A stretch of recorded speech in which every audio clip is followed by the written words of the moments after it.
Hello, and welcome to our podcast, Where the Dark Corners Are.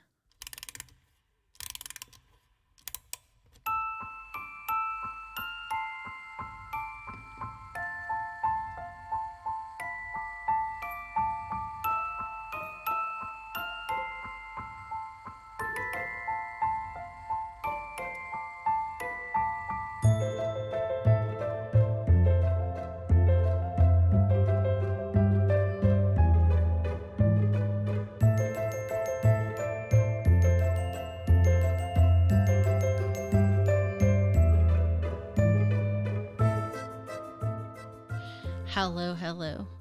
I am Vina, and I am your Dark Travels hostess. Tonight, we have a road trip with the panda. And In 1995, a team of paranormal travel podcasters found an abandoned cub in the haunted Arctic. After some kick-ass paranormal training and his first alien kill, he was ready. So, if ghosts, serial killers, or monsters in the dark got you scared, don't hesitate to call the Polar Bear. The Polar Bear.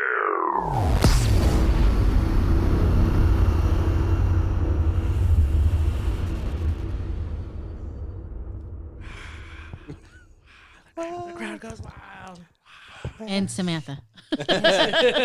Slasher Sam. She's not a bear. Am I needed here? Can I just go now? She could be the black bear. The grizzly bear. The grizzly Sam. The grizzly Sam. Those are good thoughts. Koala bear. Oh, I love a koala bear. I'm really into the panda. I'm kind of upset about You this. sorry, you got hepatitis if you're a fuck. koala bear. You took it. Bear fight.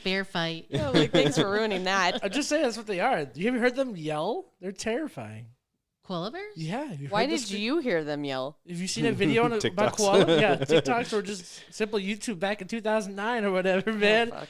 You ever heard of koala? It's terrible. What does it sound like? Oh, man. Go It's ahead. like a honk, honk. Look it up. Was that a goose or? It did sound like a goose right there. Yeah. That was less scary than what a koala actually sounds like. I'm sorry. Your phone did? Yeah, no, Vina it's just not. told you that you were at the Open- zoo. You were Give actually me at the koala. park. Show me the koala before we get. While you go on, do your podcast. Okay, all right. Well, normally I would introduce kind of, not really. So this topic that we're talking about tonight has kind of been considered America's Dial-It Tough past because there's such huge questions. Why and what happened? Why and what happened? Oh yeah, and there's so many similarities between them. With Yes. the snow and the Bizarre behavior. yeah, Correct. Spoilers. Yeah. But it also hits close to home. Correct. I mean, it's literally in our backyard. Right. So go ahead Well, with your sorry, koala bear sorry. cry here. Oh, you have to turn it up. I turned it off for Why'd the you turn it up? podcast purposes. Sounds like a pig. Yes. Now it sounds like a donkey. They are not good. I mean, they seem sweet and cuddly, and I'm sure they're cool. But man alive, they make some weird shit happen, man. Yeah, you did just kind of ruin my life. It's There you fine. go. Koalas for life. Okay. Just be a red panda. She looks like a red Oh, panda. yeah. She should be a red panda. That'd be a good one. That's cute. Because I didn't want to ruin it for anybody here, but koalas have a high probability of having chlamydia.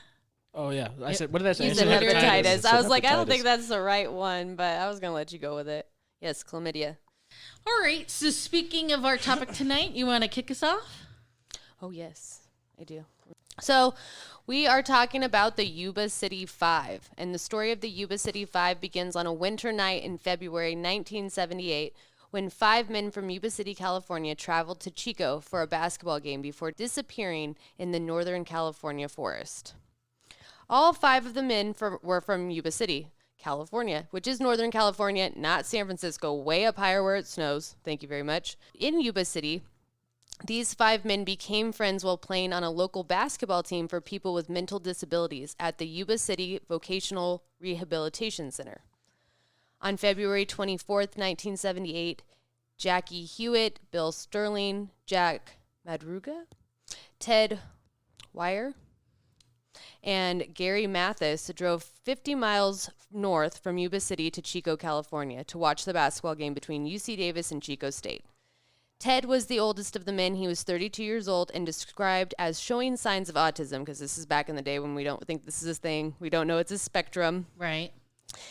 Jack Maruga was 30 years old and described as a slow learner, because that's the terms we used back then. He was an Army vet with a driver's license. He owned his beloved tortoise, and he drove a white 1969 Mercury Montego.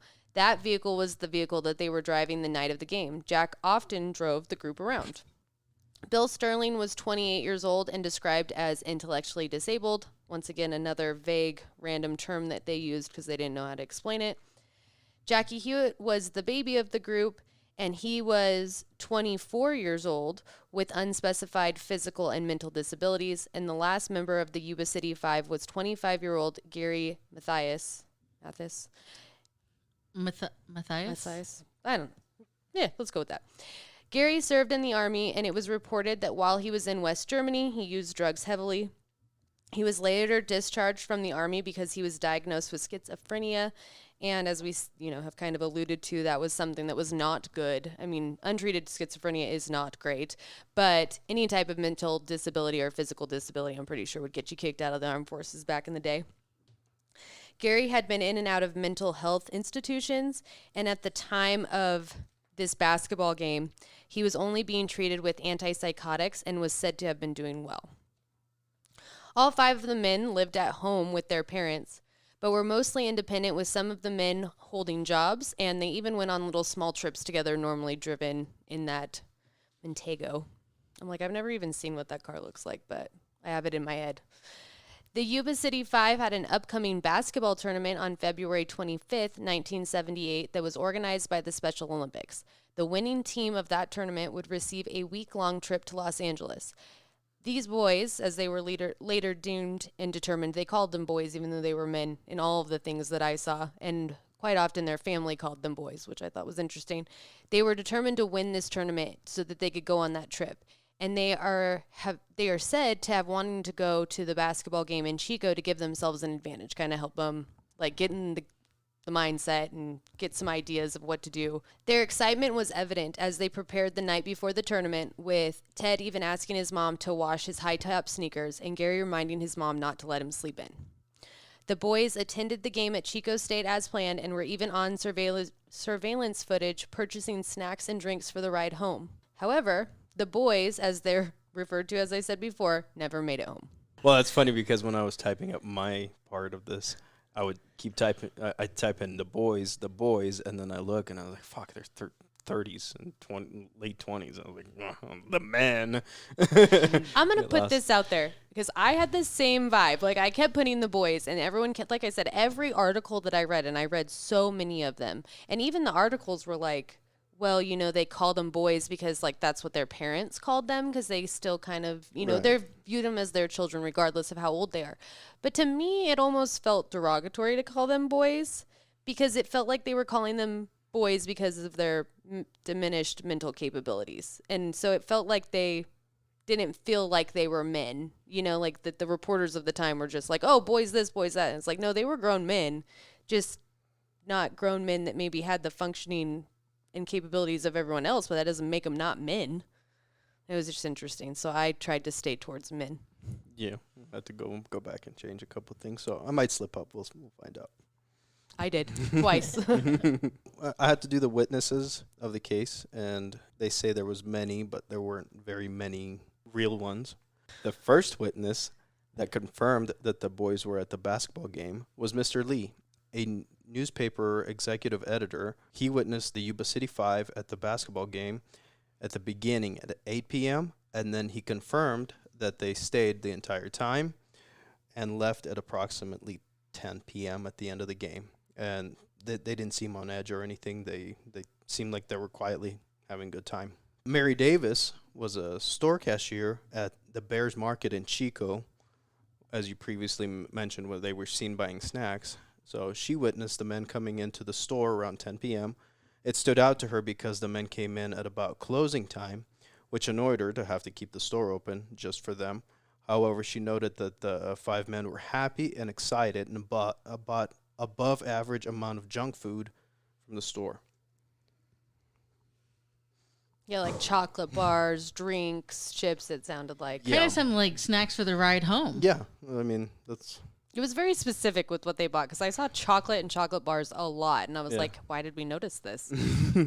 Well, I mean, but that's where we had our talk about boys and men. Like, I mean, now we'd probably get like a fucking Red Bull and some chips, but like back in high school, I would probably get a fucking crap ton of candy and, Soda and stuff, and, just stuff you're not allowed to have at home or you don't have at home or whatever. Well, yeah, that doesn't surprise me that they're buying a bunch of candy because, I mean, who knows if they're... And this is the 70s, so it was a different kind of mentality. Mm-hmm. Well, and what was available? Definitely not a Red Bull. Also, I've lived multiple decades. I'm still buying candy at the gas station every time. All day? All day? Like beef jerky and candy all day, every day. 29? All day? So probably one of the most important witnesses to the case and the shadiest was Joseph Schoen. He's a 56-year-old man. He was staying in his vacation home. He decided to go have a drink nearby at the nearby bar. He drove to the Brush Creek bar and had a drink there. Then continued on the same road and stopped at the Mountain House bar. While having a drink, he talked about how he was going to the mountain to check the snow levels for when his family came up to visit, which sounded strange to the other people at the bar because Schoen was a local and should have known that in the weather, like it was that night, it was very easy for cars to get stuck. So Schoen, however, left the Mountain House bar and headed up in his Volkswagen Bug for approximately 7 miles, where he lost traction and got his car stuck at about 6 p.m. So there's two strange parts about this. One, why is he heading up the mountain when Check he the snow knows? levels. Yeah, when he Don't knows you- he's don't going to you do get that? stuck. Don't you is know weird. that? Don't you ever check the snow just levels? check the People Some do this all the time. random winter night. After several drinks at 2 bars, he took his Volkswagen Bug. Dude, you had a great idea. You took advantage of it. Have you ever driven a Bug? You ever had a good idea at a bar? I had. Okay. Let's fucking go. Let's go check the snow levels. Anyway, so Schoen, being stuck in the snow, tried to get his Bug unstuck by pushing it out of the snow. However, the strain on his body was too much, and he suffered a minor heart attack while trying to do so. The following hours really sucked for Schoen. He got back into his car, where he turned on the heat to stay warm, and tried to get his body under control. For the following hours, he said that he would get out to throw up and defecate outside because of his heart attack. So I've never had a heart attack. I don't know what it does to you, but I guess it really fucked him up. I didn't think he was. How old? Did you say how old he was? 56. 56? Okay. Yeah, I guess it's heart attack age, whatever.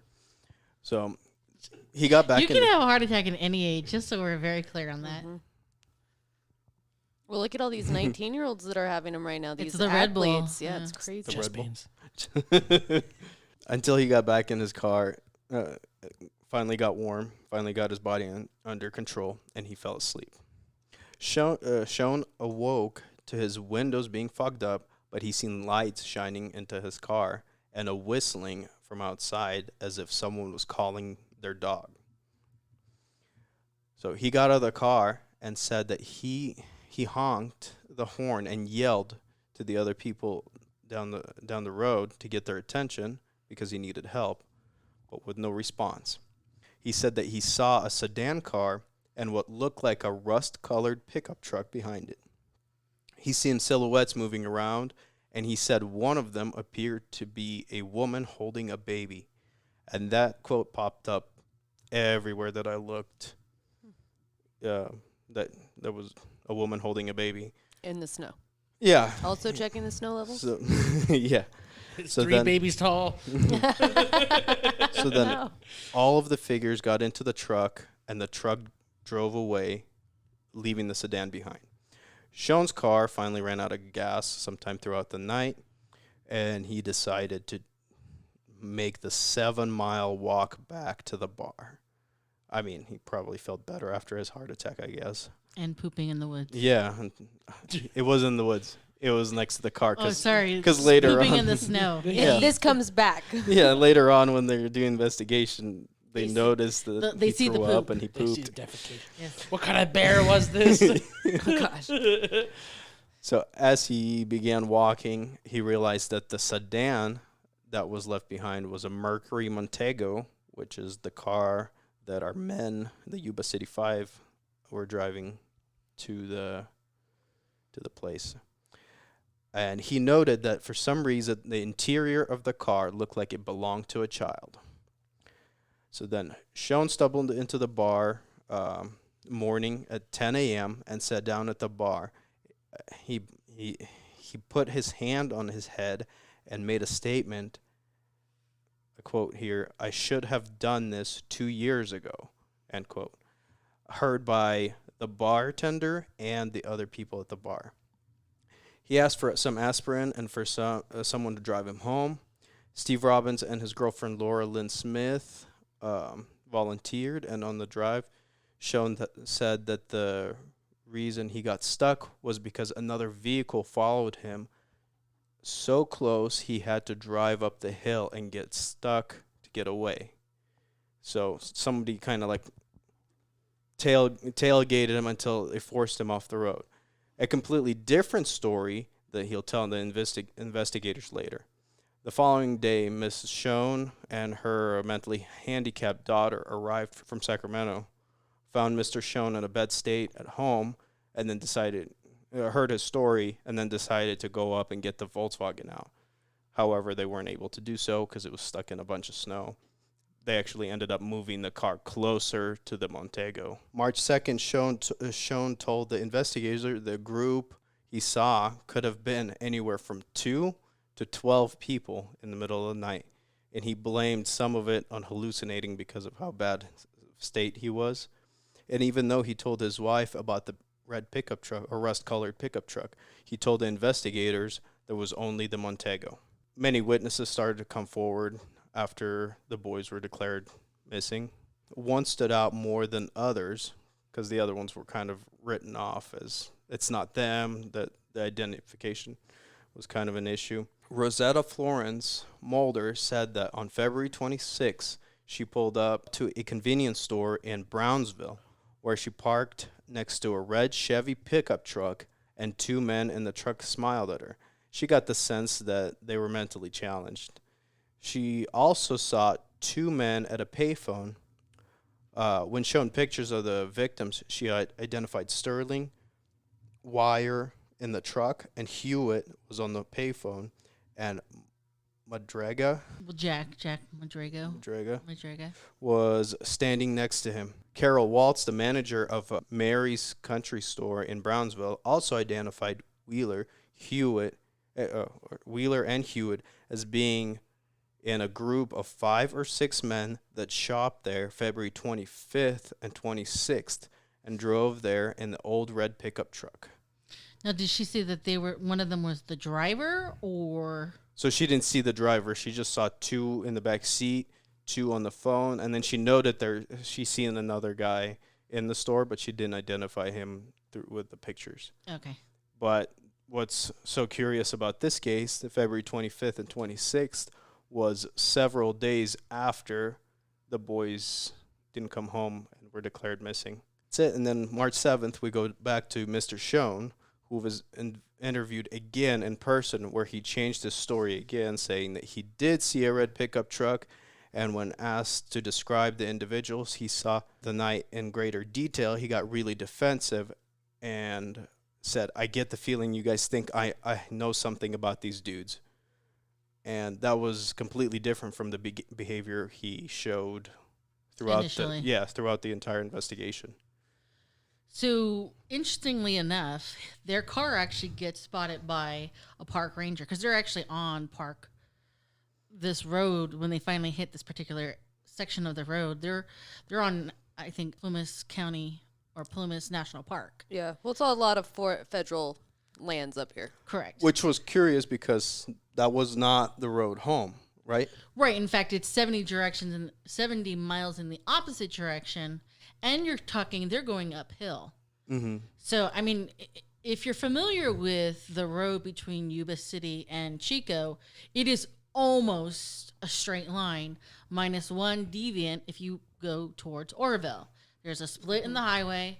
If you coming from Chico, if you take the right, you go home to Yuba. You take the left, you go on to Oroville. And that's the road that they're certain that the boys took. And I don't mean that in a demeaning way. I think the family even referred to them as a group, the boys. No, I mean, that's what people called them. I just think the time speaks to, because, like, Right. I'm of the age of those boys, and no one would call me a girl, you know? Right. So I just think it speaks to the time, which is why I changed it, but I don't think you guys mean it meaning by any means. So not only do they go 70 miles in the opposite direction, they go through Oroville, and they go up a mountain that I think they go as high as 4,400 in elevation. So they're, for some reason, this is the why and the what happened. This is the point, the deviation between the second they buy all those goodies after the basketball game to the point where the ranger finds the car, irregardless of, questionable witnesses, pooping on the side of the road, whatever. The park ranger puts their car there on the 25th. He notices it. In fact, I think he even noticed the fact that the Volkswagen was right next to the Mercury? Montego. The Montego.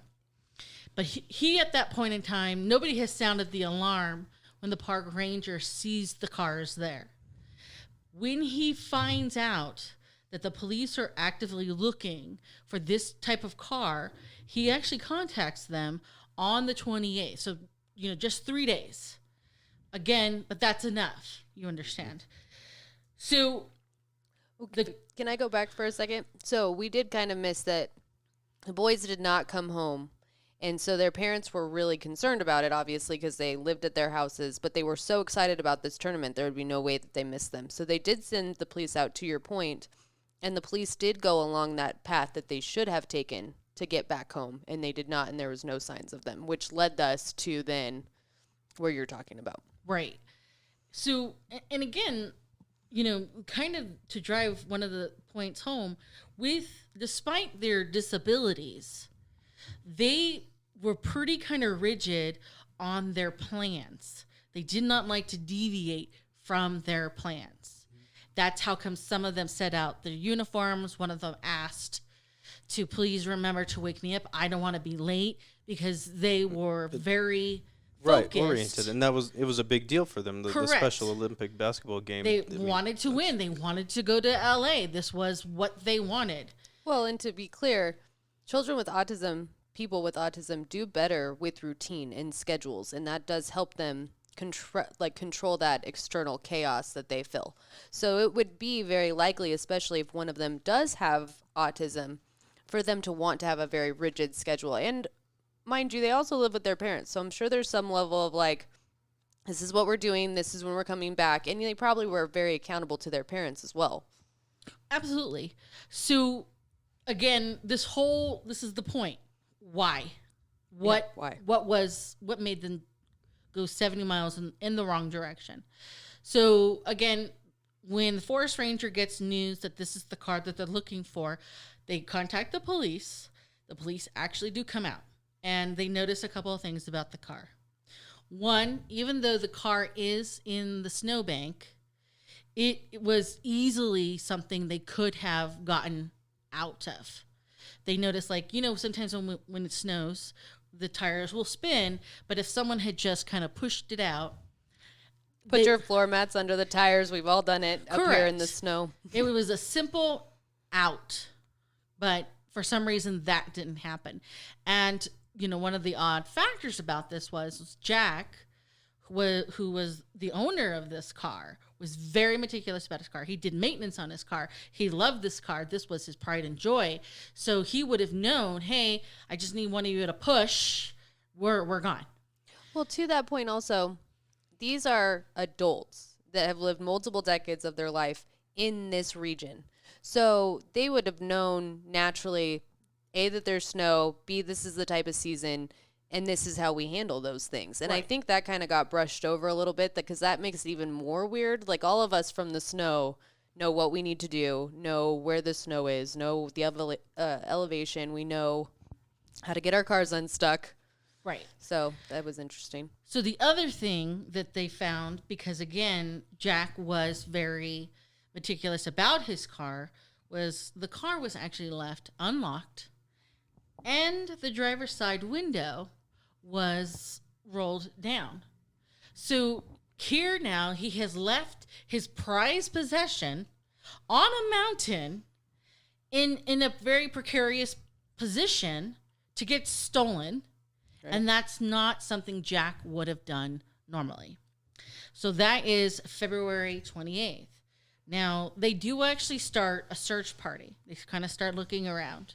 However, not only does the weather turn pretty bad, because you have to remember this is February, it still can be, the weather lasts till July around here. Okay. I was going to say, we had snow till winter. when? It depends. Yeah. Right, depending on whether or not it wants to or not. But either way, the point is the search party, one person almost like had a heart attack because they were judging through the snow, and another person was having other health issues. So they ended up calling it off between the bad weather and the search party suddenly becoming their own search and rescue party. Mm-hmm. So I think what I heard was they spent 6,000 combined man hours looking for these guys. right. So I mean, there was an effort. A big effort. Unfortunately, again, it's almost as if a lot of things, the second whatever happens, it really turns against these poor guys. Now, it's not until June 4th that word gets out to their eventual fates. On June 4th, a group of motorcyclists who decided that they were going to check out the Plumas National Forest, because they can by now, the roads are accessible. They drive up from the point of where the car was, a solid 20 miles, and they discover this cabin, this National Forest cabin that is actually what they call like a survivalist cabin for the rangers if there is a problem. Mm-hmm. They notice that one of the windows, it kind of sounded like they were kind of looking to kind of do hood rat shit themselves when they noticed that the window next to the door was open.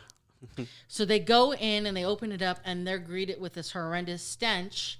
And they're like, holy shit, what is this? They go in and they find the wrapped body of Ted. Wire. Sorry, thank you. Wire with an H. Once Correct. again, we're all guessing here. And he is literally wrapped in 8 sheets all the way up to his head, over his head. Like mummified. Correct. His feet were severely frostbitten, and he's actually missing toes. His foot is gangrenous. His body was emaciated. He kind of weighed about 200 pounds. By the time they find him, he has lost half of his body weight, and he is sporting a lengthy beard. Now, this is very important because it suggests that he had lived for a significant amount of time post-arrival of this cabin. He obviously makes it to the cabin. He obviously is living in the cabin.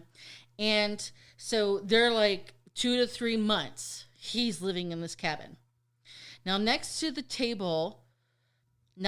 bed of the table where Ted is found, they find some of his personal effects. His wallet, which has cash, a nickel ring with the word Ted engraved on it, and a gold necklace that he also wore.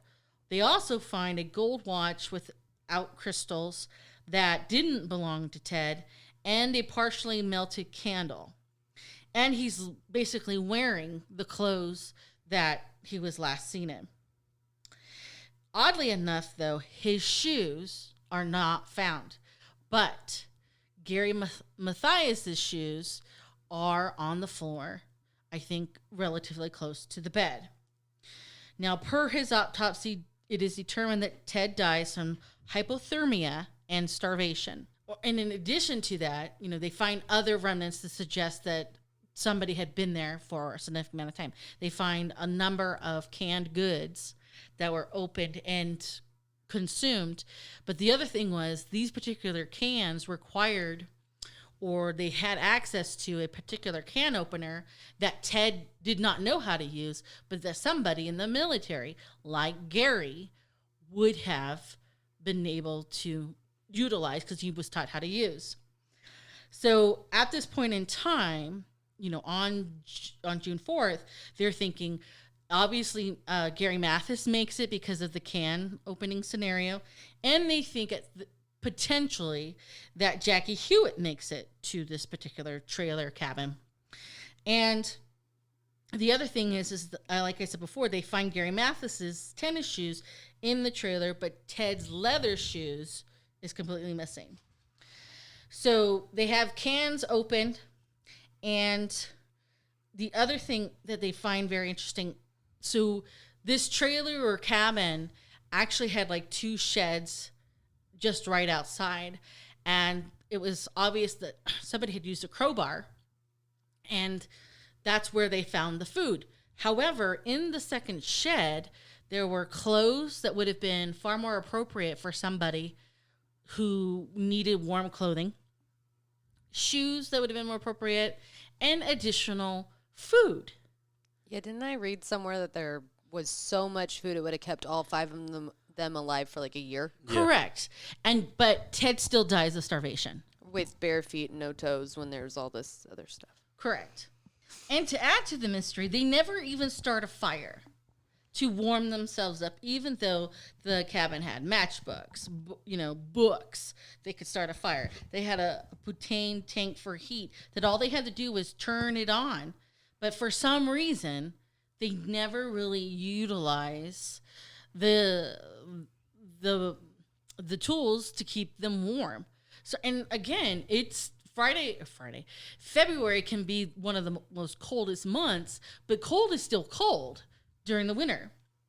Now, so yes, what you just said about how there was still food available, and again, why Ted dies of starvation is a mystery.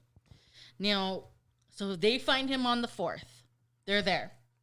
On June 5th, starting from the cabin, the police decide to walk from the cabin down to the direction of the car, where the car would have been.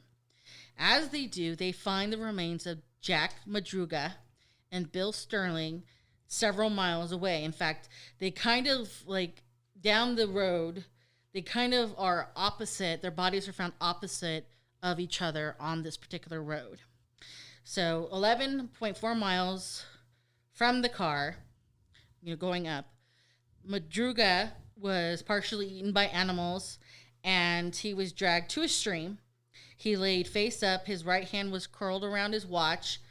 Sterling was dragged into a wooded area on the opposite side, about 50 feet, and there was basically nothing left of him but bones. And obviously animals had taken to... Or Bigfoot. Right. And so their autopsies would confirm that they both actually ended up dying of hypothermia. Now, kind of projecting what potentially happened at this point, it's believed that one or the other sat down because they couldn't do it anymore.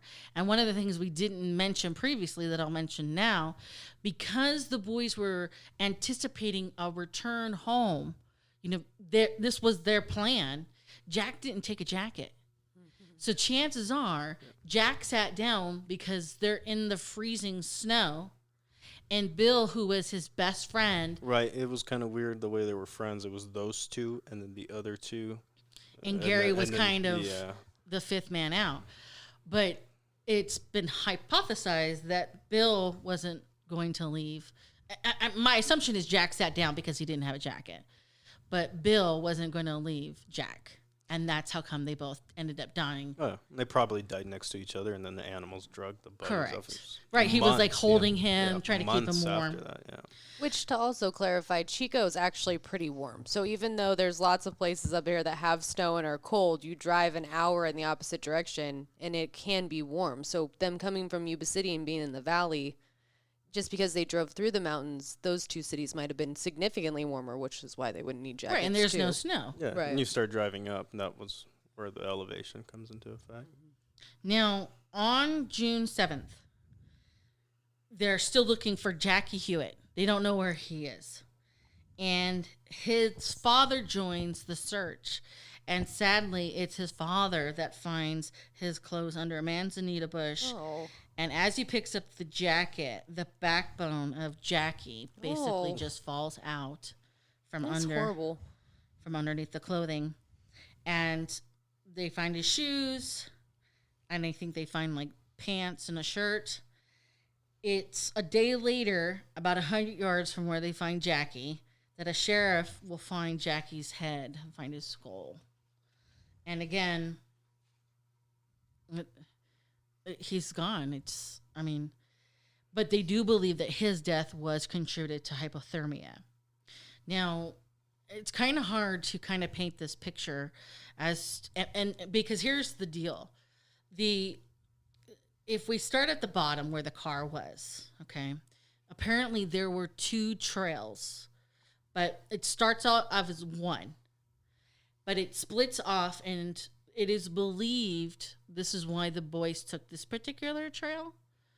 From the car, the trail goes up and it splits off where the national park possibly plowed the road and hence made it easier for them to walk the road. So they go up the trail that's been plowed, but that particular trail is like the longer way around to the cabin that would have been, I think, 10 miles from the car. So they essentially end up hiking about 20 miles because this trail added 10, the split trail portion added 10 miles all the way around. So it's believed that 11 miles from the car, Jack and Bill die together on the road. Then they take the split, or is on the split, and as they're coming around to the cabin, 2 miles from the cabin, that's when the other Jackie dies. So it is believed that Gary and Ted at least made it to the cabin and or trailer. Right. So that's how come it's like this. And it's sad and tragic because had they just stuck with the original trail and not take the split, just like the original drive home, they would have potentially have made it. Well, but even if they continued down the road, same as Right, if they witness just did. backtracked. Well, yeah, the was bar only is 7. only 7 miles down the road. And it was 100 yards to a rocky path as opposed to ice and snow. So if they had just gone a football field back down the road, they wouldn't have been walking on ice at all or snow if they had gone the other way. Those service trails are weird, though, because that path that they could have gone probably was like a trail that like forest rangers would know about because this is an emergency cabin, whereas a lot of people probably couldn't have seen it. So they probably went the plowed road, which was an actual road, which is why the Forest Service plowed it, because they don't plow everything. They only plow their access roads. So it's kind of interesting how that shook out and kind of pushed them even in that direction. Right. So that's how 4 of the men die. The big question is that they are unable to find Gary at all. He's gone. Matthias. Yes. Matthias. And the thing to kind of, I know people kind of point the finger really quickly at him. Why? Because he's schizophrenic and he has a history of violence. Well, that's the theory on that, is that Matthias took him out there. So he's also one of the only 2 of the people who have driver's license. It was him and The guy who owned the car. Jack. Jack. But the big problem with that is Jack wouldn't let anyone else mess with his car because that's his car. So it's kind of weird that why would Matthias be driving? But so that's why it's hard to blame it on him because Jack would have been driving. So that's one of the theories that Matthias somehow took him up there. But the theory is that Matthias had a friend in a place called Forbestown, which is somewhere up there. It's not a very big town. But the friend hadn't seen Matthias in over a year. So it's like, oh, here's a friend from over a year ago that we can go visit at 10 o'clock at night. Do you have a red truck? I don't know. Okay. Well, and it is easy to just say he's schizophrenic, so he must have been having an episode and he did this. Or to just say he's the only one alive, so clearly he's the one that did Right. this. So the public and everyone else did the same exact thing. He just attacked Matthias because of schizophrenia. But the mother would defend him every chance she got until she passed away. But every time there was an interview, even like Sacramento Bee would come and try to cover the story. But she had told the interview, everyone who talked to her, that he had been frequently taking his medicine for the last 2 years. Well, not only that, I think his counselor from the program that they were all participating in said he was doing really well. Right. So, but he's had problems with the law before. He's had plenty of run-ins with police. He's getting kicked out of the military. He's had his own flaws and problems. So that's why it was easy just to scapegoat. But, so I mean, it is possible that he still could have been the problem, but It's always possible. So, yes, and here's kind of where, just to confirm too, I know I did not mention this earlier. When Jack was found on the road, he had his car keys on him, like in his hand.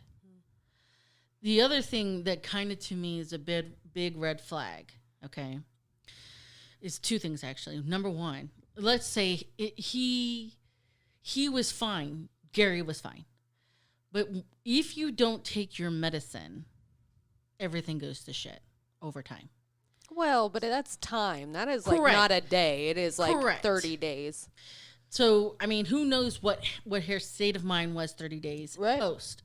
However, the one big thing for me that's kind of an interesting red flag, when they were searching around the area, they came across like a big flashlight and 3 blankets out in the forest, as if someone had carried them out. And to me, the reason why this is a big red flag is, say, for example, and this is just an example, just a theory, Gary and Ted finally make it, and Gary says to Ted, I'm going to go back and I'm going to go give them blankets. Other 2 guys, yeah. I'm going to help them. Then why do you not help them? Okay, I honestly have a complete different view on that because this guy was stationed in West Germany. It is cold there. So he's doing training, he's getting survival techniques in a place that's probably very comparable to what he's trying to survive in. And it says Jackie had unspecified physical disabilities. So there's a good chance that he just couldn't go anymore. And these guys are out of their element. You have one that's potentially autistic that, probably likes his routine. So, I mean, and this guy, Gary, he's a soldier. How many people did he have to leave behind? How many people have, they've kind of tell you, like, when survival happens, like, yeah, you try to get your guys, but you try to live. Like, that's ingrained in them to some extent, Well, one of the things that we haven't mentioned about Gary, and this is, again, one of those, but when he was not doing well, he wanted to go live with his grandmother who lived in Portland, Oregon. His parents were like, this is not a good idea. And to be fair, I didn't think it was a good idea either. Someone who's suffering from a mental health issue, living with a senior citizen. Well, he somehow managed to walk from Portland, Oregon, all the way down to Yuba City on his own accord, across 2 states. And so we know he has the capability of getting through to his final destination, whatever that is. Again, I'm not sold that it's scary. I mean, we're all just theorizing. These are all just theories. And the sad part is, I mean, we're talking pretty much 40-ish years ago, a little more than 40. And it's, I mean, for all we know, he could have been legitimately on the level. Whatever happened, probably had something to do with the red truck. Not even Gary. And he is died in the forest trying to get help. And that's why Ted starved, because he thought he could make the clearing to get help. He would, I'll be gone in a day or two, and he fell in something, froze to death, something. I mean, on top of all the big questions as to why and why did you do this, it's the bigger question, or a big question to ask, is where's Gary? Right. So you had some theories.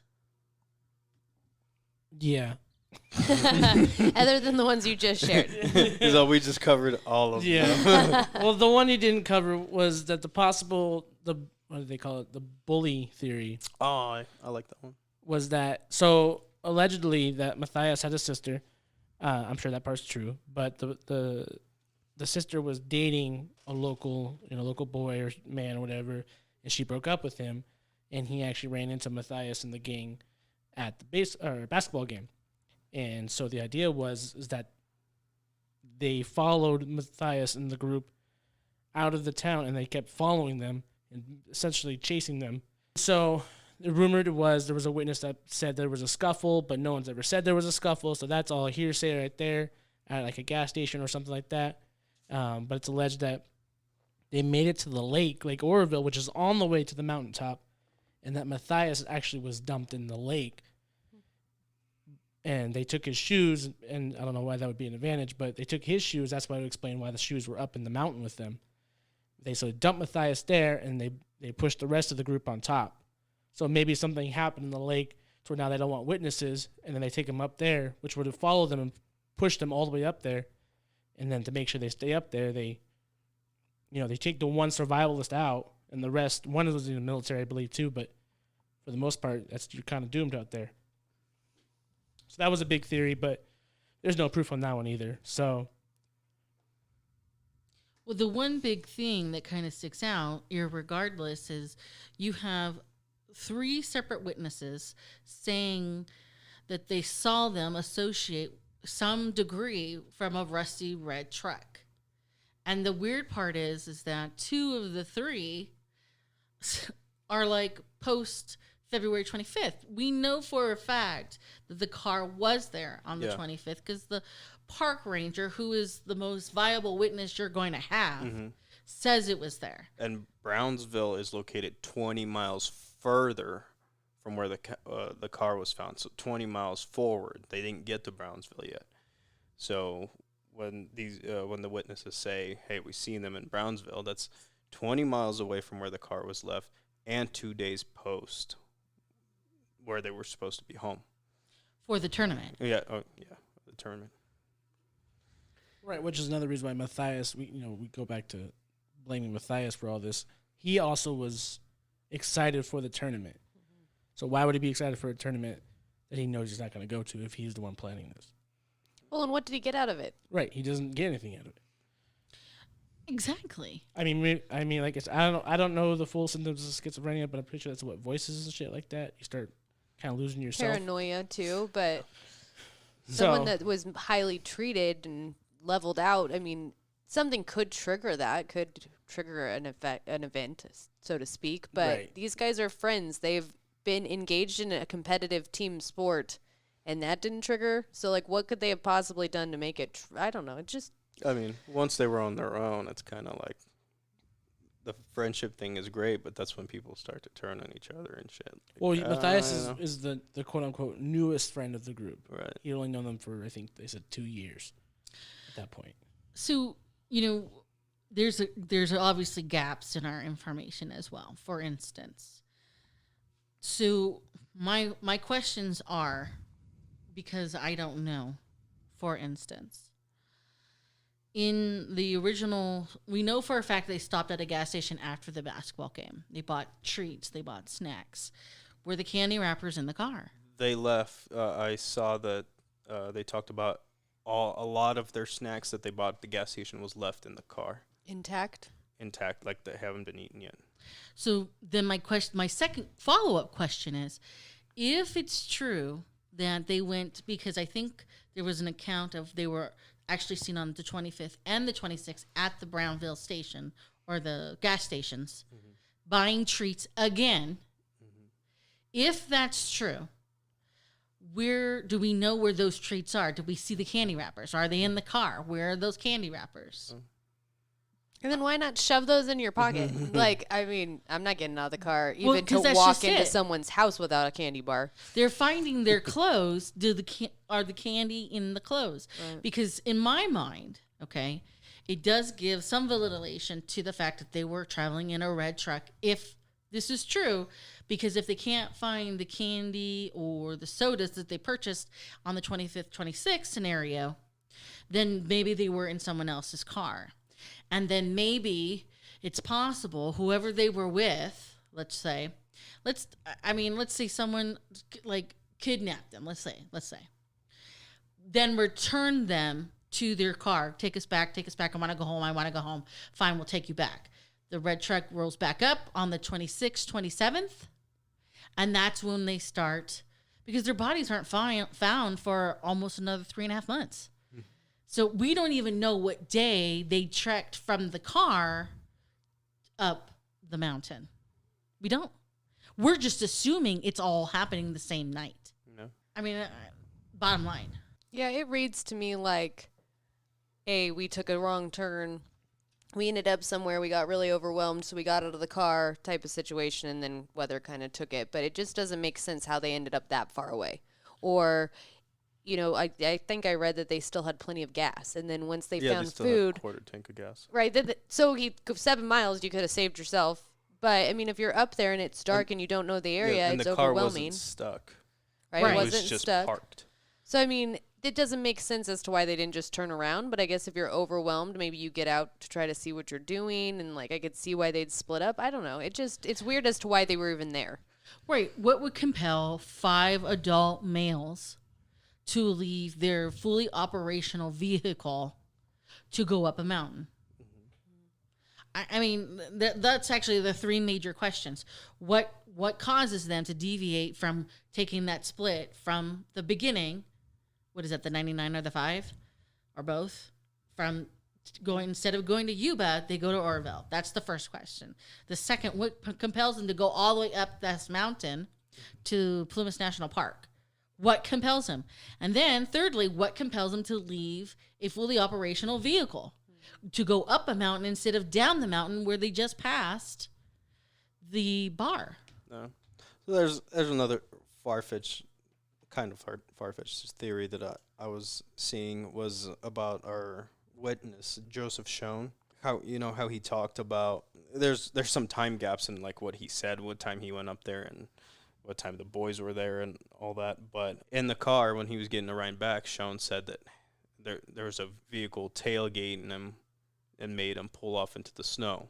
So that vehicle could very well been our Yuba City 5 guys just driving crazy and whatnot. And the theory is that he gets all pissed off because now he got his car stuck, and he gets out of the car and walks back to where the boys were, and that's why the driver's seat was rolled down, because the driver was talking to somebody. And a lot of that were in the car, the Yuba City 5 guys, they were very non-confrontational. Some of them, they said that they didn't do well under stress, and they started to freak out or shut down during like stressful situations. So maybe there was a confrontation that broke out between Schoen and the guys, and maybe that's why he had a heart attack rather than pushing his car and whatnot. And for whatever reason, made the guys flee into the woods. So the windows rolled down, whatever, and Schoen went and did his own thing. They were saying that because Schoen had a disabled, challenged daughter, that maybe he's had a run-in with the boys prior to that, because of his statement at the bar saying, I should have done this 2 years ago. Like, what happened 2 years ago? And Matthias's prior History, yeah, with like with his own problems, his mental health, his mental health, and his he had assault charges. I think Criminal he had, history. and it said that he like hated women. So maybe something happened with the daughter and Matthias previously. Because I mean, wherever you go, you run into the same group of people. Like, right? We like rock. We go to Sacramento. We run into a bunch of rockers, right? Well, and this is 78. I Right. mean, we're not talking the kind of population we're dealing with now. Yeah.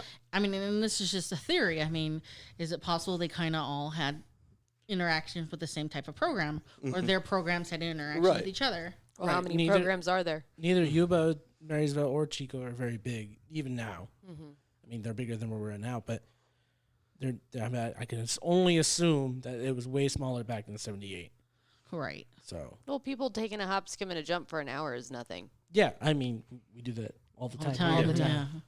So that was one of the little far-fetched theories that he could have had something to do with it, but Right, the his story changing and everything. Yeah, and then he just kept changing the story, and he got mad at the investigators when they started asking, like, can you explain further detail? And he was like, nah.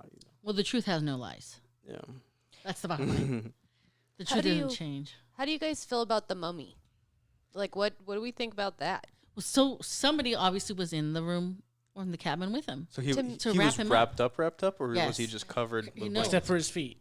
Except for his feet, he was completely covered. Huh. And you can't necessarily do that. To Yeah. yourself, but you know what gets me about that is it's remorseful, right?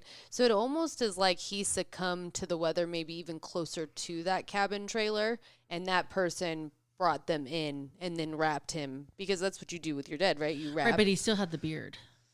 I don't know, but I mean, he still could have been alive for a while and succumbed to it. You know, with I them mean, they could moving have lived around. in that trailer for a long time, and you I finally mean, they ate died. enough food, right? And I mean, the guy that wasn't found, he's like, oh well, I'm on my own now, and this body's starting to stink. I'll Well, I wrap think him it's even up. just remorse. It's a respect thing. Like if I was with someone, we're stuck Remorse out or there. guilt. Well, either, but I mean, I think it's a respect thing. It's very traditional to wrap a body, so it kind of depends. Like that might be something you learn in the military, even. Like I don't know. All right. Well, I just, again, there's... Unsolved mysteries. Yeah, Right. I hate these ones. Yeah. So, I mean, that's what we have for you tonight on the business. Facebook. That's it. That's all I do. We have a Facebook page where the dark corners are Facebook. at facebook.com. We have an email, If you- and Panda would love to tell you about it. I sure would if someone else would do it for me. And where the dark corners are at Yahoo Gmail. or Gmail. Sorry, so much I used it. If you have a topic or a serial killer you'd like us to cover. Send it to the email. Send it to the Facebook. Tell us what happened to the Yuba City 5. What are your theories? Yes. What are your theories? All Are right. we wrong? Right? Indifferent? Right. Who, what really happened? All right. Final thought, Samantha. I just think it's crazy. Unfortunately, up in Northern California, we have a lot of really rural roads, and these types of things happen quite often. You know, in my experience, in my professional career, and the stuff that I've heard, we do find bodies that have succumbed to the weather many, many times up here. And so to hear this and to hear them, like it breaks my heart that that they were probably scared and that they suffered. It breaks my heart that poor Jackie's dad found his body. But I mean, I guess that's the ultimate closure. I just wish we had answers. Right, for the family.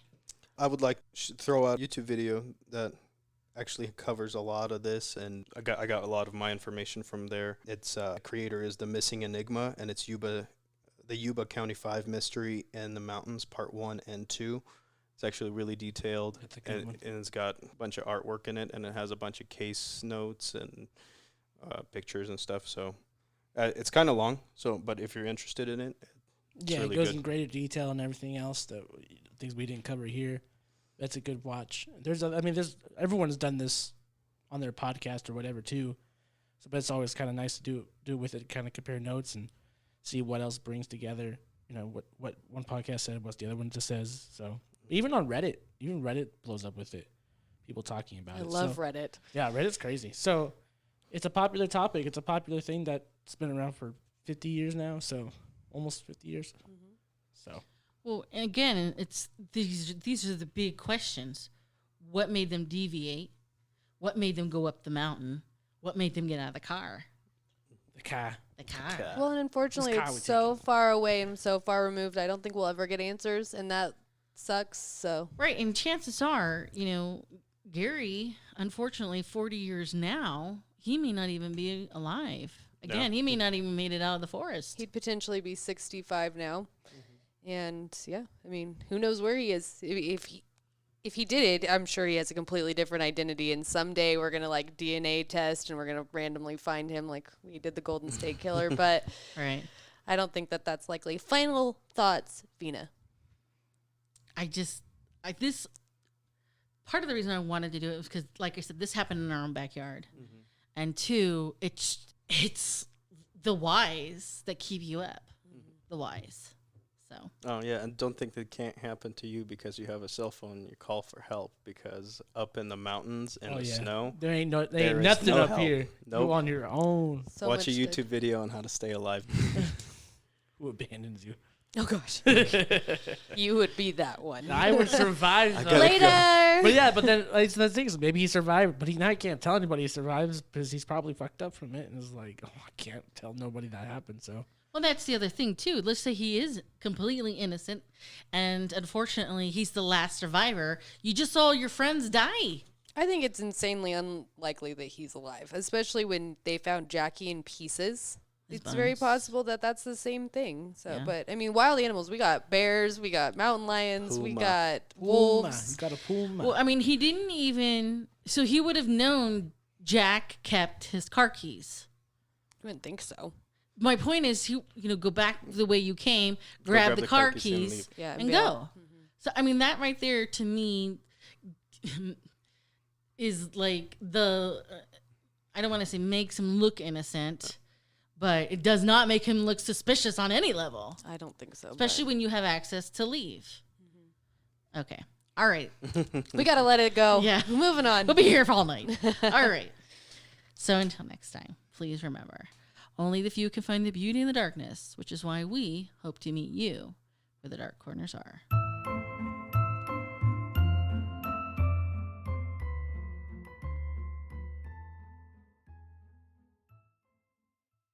Jack was a military vet. Is that a koala bear? It was a koala bear. Where did that come from? Fuck. No, we heard it in everybody else's Yeah. mic. It's okay. Oh gosh. Okay, I'll do it again. Thank you. Is it my turn? Yes. Yeah. Take away, polar bear. Thanks, guys. Show us what you got. One of the first witnesses that confirmed that the boys were at the football game was Mr. Lee. He was a... Oh, did I say baseball? Football. Oh. No, you said none of those things. We're laughing from the through top, the and from the pain. Can you say Volkswagen again? Volkswagen. Oh my gosh, I love that Volkswagen. so much. Say it again. You want me to yell it? Yes. She's all Ukrainian up, baby. Ukrainian Loved it. up. I'm like, do it. Do it again. I love an accent. Sorry, wifey.